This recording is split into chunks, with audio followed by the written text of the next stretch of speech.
When we last left off our study, we were talking about the Renaissance, and now we're going to start to talk about the second part of the period where we get the Stuart rule instead of the Tudor rule. Let me get back here on track here really quick. Hold on. Let's see. Thought I'd pulled it up. Sorry about that. Let's see, it'll present from that slide. There we go. So we talked about how literary history is determined by English political and cultural history, especially during this time. And we talked about the Catholicism and Protestantism and the different writers that are happening in Elizabethan England. So what happens after Elizabeth dies is James takes the throne, and then after James, Charles takes the throne. And during this time, there's two movements. The Reformation, which has kind of been happening starting with Henry, that kind of reaches a boiling point. And then we have the English Civil War, or which you'll also hear called as the War between the Three Kingdoms. And I want to remind you that when we talk about Civil War, that might bring to mind, in your mind, from your context, the American Civil War, but there are civil wars in other countries, and this is the Civil War in England, so don't get them confused. I don't think you will, but just in case. So when Elizabeth dies, James comes to the throne, and there's some mixed feelings about James becoming king. His lineage isn't disputed because it's clear that he is the next in line. So there isn't the problem that they have like with Henry. But the reason that there's some emotion about it is that he is the king in Scotland, and there's some anxiety about that because Scotland has been enemies with England, because of religious and political movements. And so there's some English skepticism about that, and it causes a little bit of anxiety. James also favored absolute rule. He believed that the monarch should be the living spirit of the law. So in other words, it's above the law, more in the divine category. But one thing I think that you guys will recognize James from is his commission of the King James Version of the Bible. He didn't write it himself, actually. He was a pretty poor reader and writer, but he did commission scholars to write that version of the Bible, so I think some of you might be familiar with that. So two things are starting to create problems during James' rule. You have religious controversy going on, that constant switch. Catholic, Protestant, Anglican. And then there also becomes a struggle over authority and the power of the monarchy from the people. At this time, political thought, and we'll talk about a little bit with some of the social things that are happening. The parliament seeks to have more power during this time, and so you could see how an absolutist monarch, that would really create some issues. So here's just some information on the Reformation. During this time, you have 4 or 5 or 6 different religious political groups that are influencing how politics are being shaped and changed on the common man's level, not just from the monarchy's perspective. And so you have people such as the Diggers, the Quakers, the Ranters, the Puritans, and the Levelers. Sorry, I'm flipping through my notes because they could get confusing. The Puritans believed in a congregational church government and were proponents of Republican rule. Remember, when we're defining Republicans, it is different than nowadays. If you need to, you might need to wiki that to look on Wikipedia to refresh yourself on that. The Levelers argued for a written constitution, universal manhood suffrage, and religious toleration. They did not think that they needed a monarch. The Diggers proposed to institute a communistic society. Um, they were plowing and cultivating. You can see how they got their name. The Quakers rejected all form of church order in deference to inner light of the individual consciousness and insisted on social equality. They refused to do things such as take their hats off for gentry and nobility.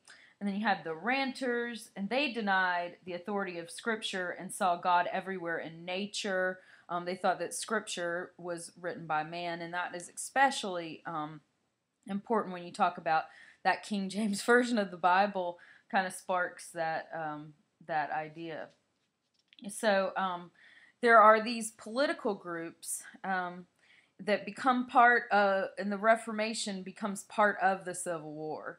The War of the Three Kingdoms expressed the resistance of Scots Presbyterians and Irish Catholics centralizing control of the English church and government.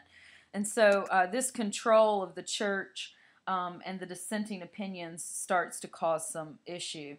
So after James, James is kind of stirring up stuff. And then Charles comes to the throne, James's son, and things are really getting hot and messy in terms of religious reforms and political reforms.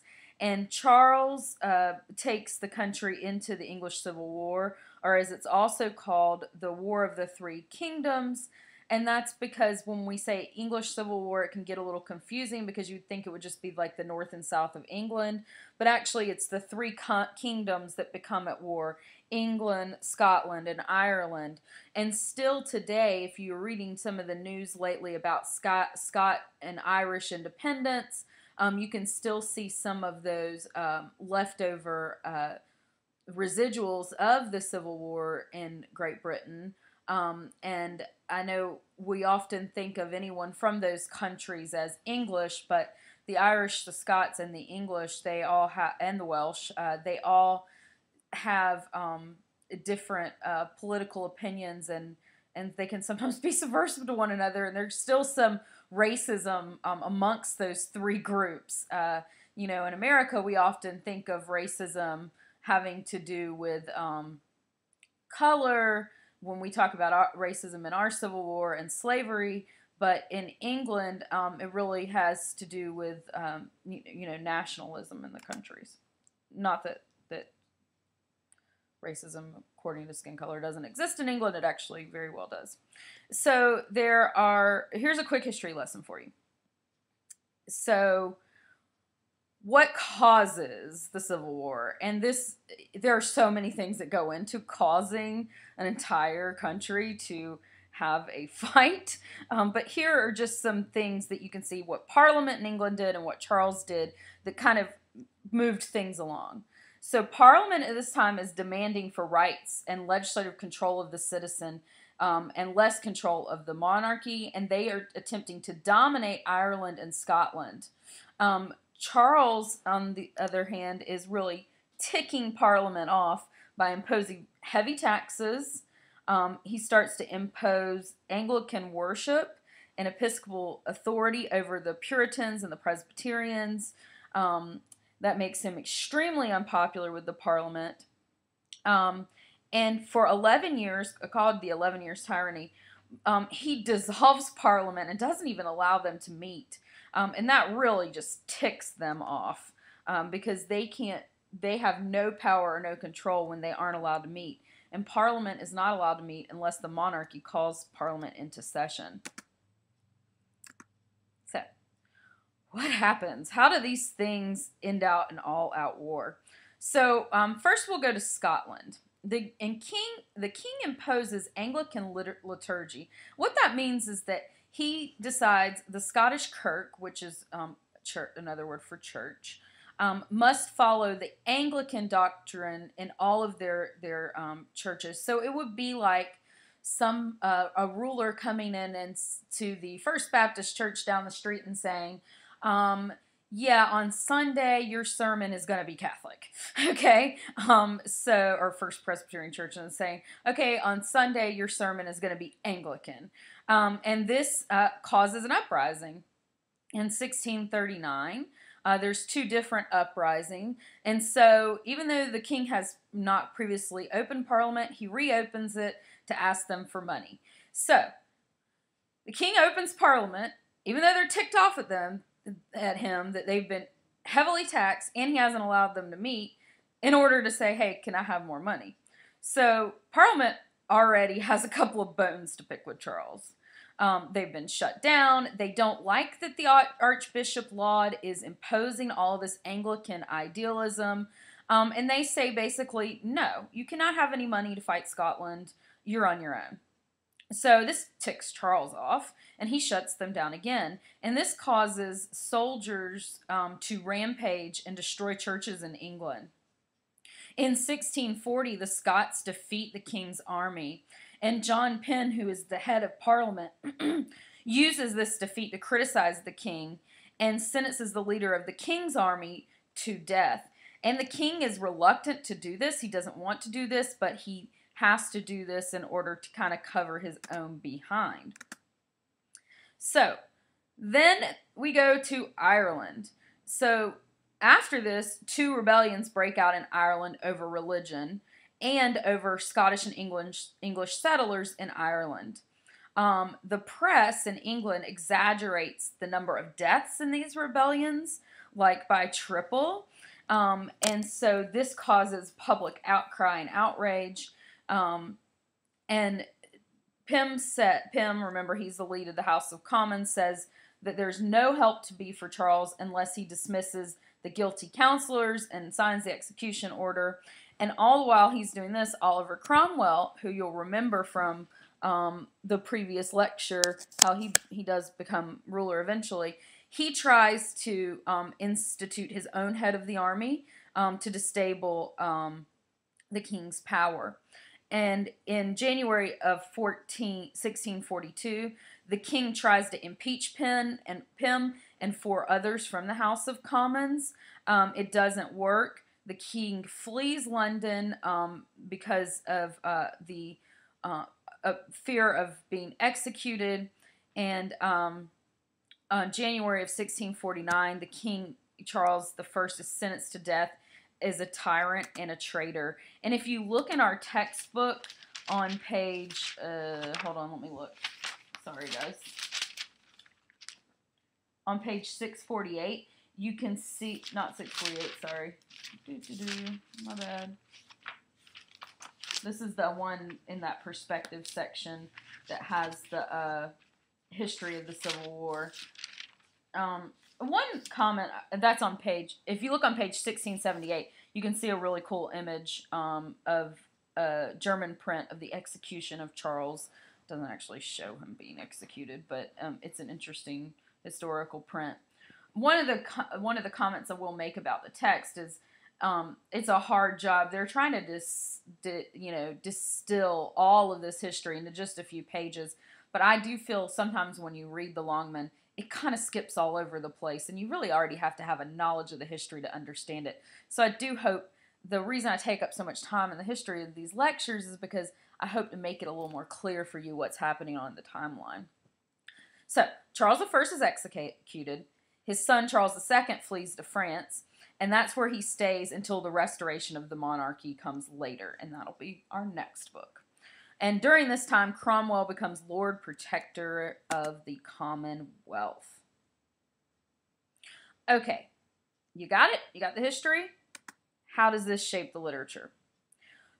There are different genres of literature during this time, and they are all designed for different audiences and purposes.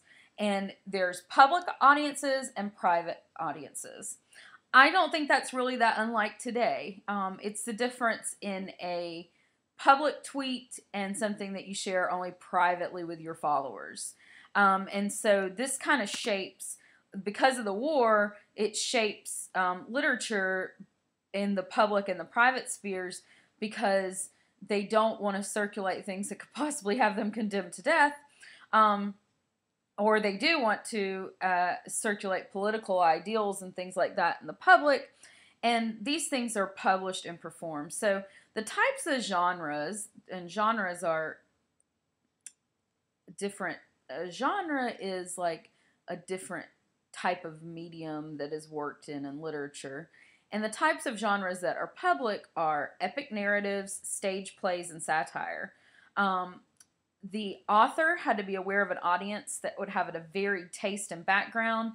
When we talked about the stage, anyone from a person that could pay a penny to the Queen of England could come and sit and watch the play. So the play had to be performed to meet anybody's standards, right, to get a point across. And this was same with epic narratives and satire. And then you had your private types of things, and these are circulated in manuscript usually with friends. It would be like sharing a post on a private Facebook, or sharing your journal with a friend. It wouldn't be made for the general public. And that's where we get that lyric poetry and those prose romances and tales and sonnets. I mean, I'm sure you're aware that Shakespeare, he had his sonnets, but those were really private, where his plays were public. I think that's a good example of kind of looking at that. So these changes come about because of the changing social, political, and personal roles of individuals. There's more movement now in social class. Remember, we talked about before, you're pretty much where you were born is where you stayed.